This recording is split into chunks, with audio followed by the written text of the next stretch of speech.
Good afternoon, this is Bodie. It's January 2nd, 2018. Today I'm going to do a short video about the cabinet installation process.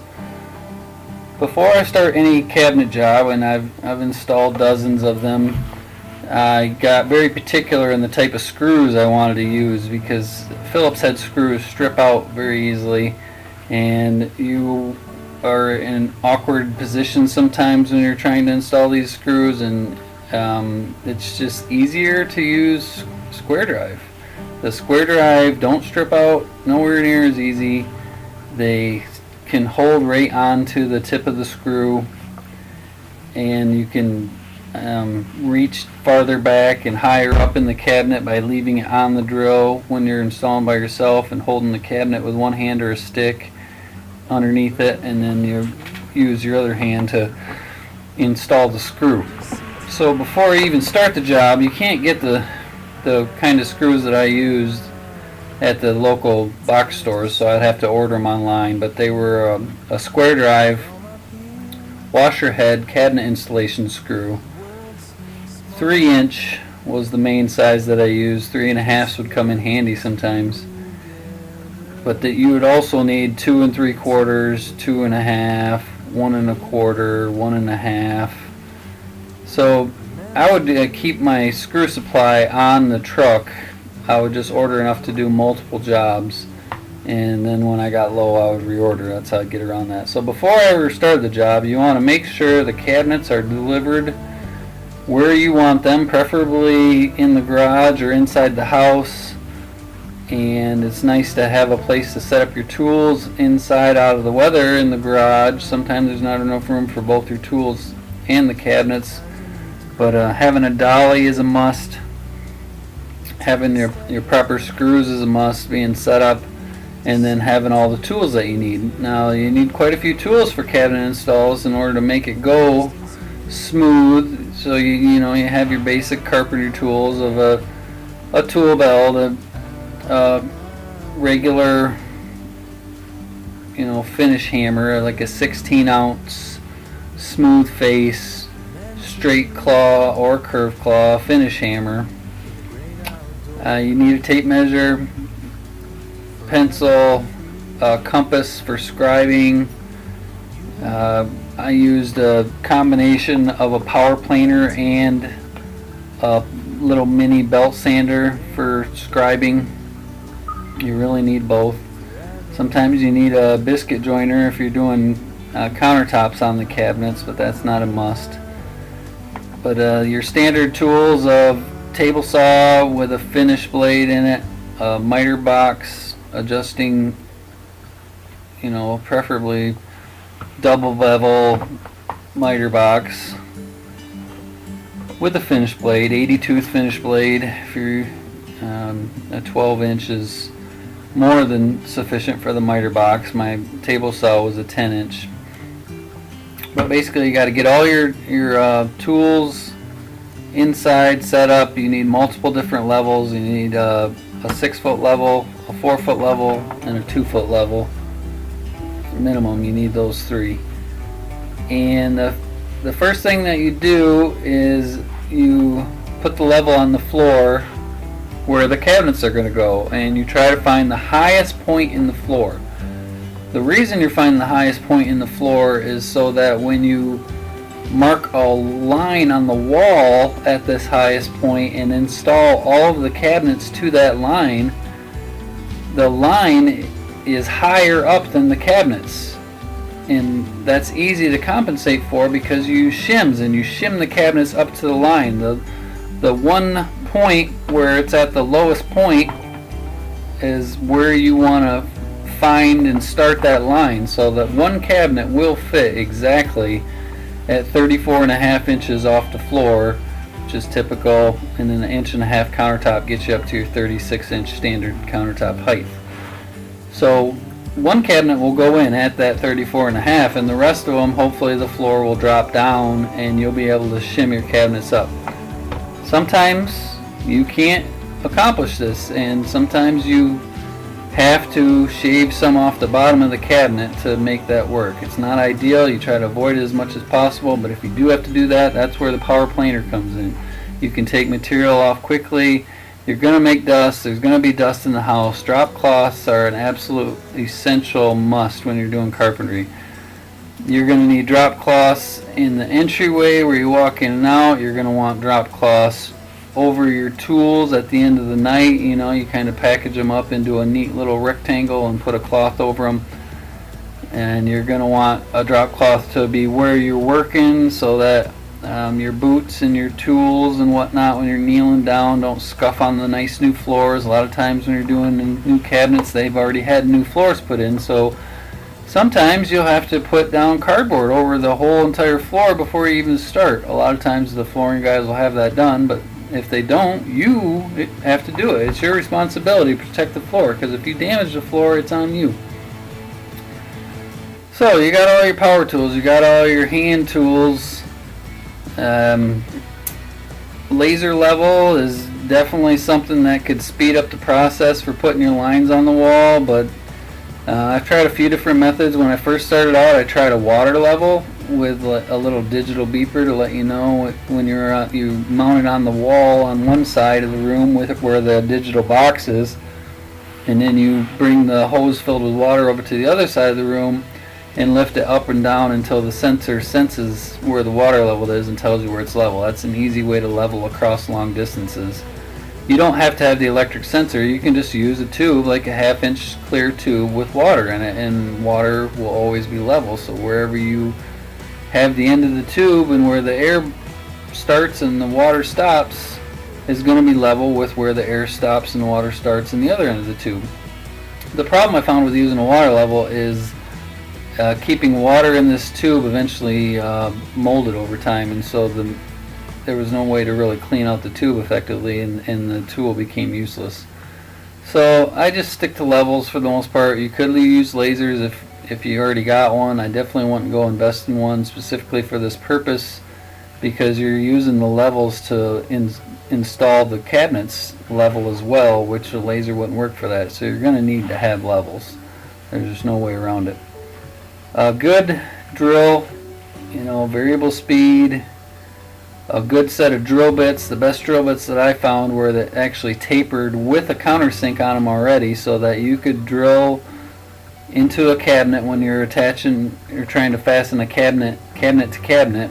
It would have the countersink hole already, so that it saves you time. And really, one drill is not enough. I started with one drill, and I would use special bit hardware that would slide in and out, or have a little flip bit to go from drill to driver. But really, ideally, you just need 2 drills or a drill and a driver if you're going to use an impact driver. An impact driver is not necessary, and sometimes it can break screws off where you don't want to, so you got to kind of be careful with that. But 2 drills, one with a tapered bit, and then one with a long square drive bit that like you would use for installing pocket screws. It's like a 6 or 7 inch long bit, and that extra reach just really comes in handy. I use it all the time, even when I'm doing stuff down low real close, but it's the way to go. So typically you install the upper cabinets first. The reason you do that is because then the base cabinets aren't in the way, and you can put a mark on the wall at 52 inches, because the top of the countertop is usually 36, and then you have an 18-inch backsplash, and that gives you 52 inches to the bottom of the upper cabinets. Sometimes you want to verify this with the electrician, because if there's under cabinet lighting, it needs to come through the wall within an inch of the bottom of the cabinet, so it's pretty specific, and you want that hole to be coming through in the right spot. So verify that before you install the upper cabinets.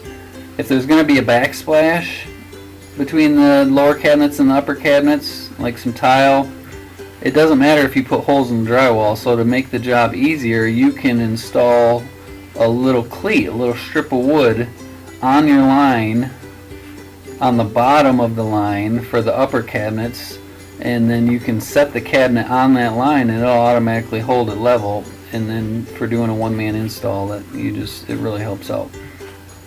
The alternative version is you can install the lower cabinets first and then use them as a base and cut little blocks, or a way to hold the cabinet up to the height that you want, and then install it off that. Either way is fine. It's definitely just a preference thing, but typically the uppers go in first.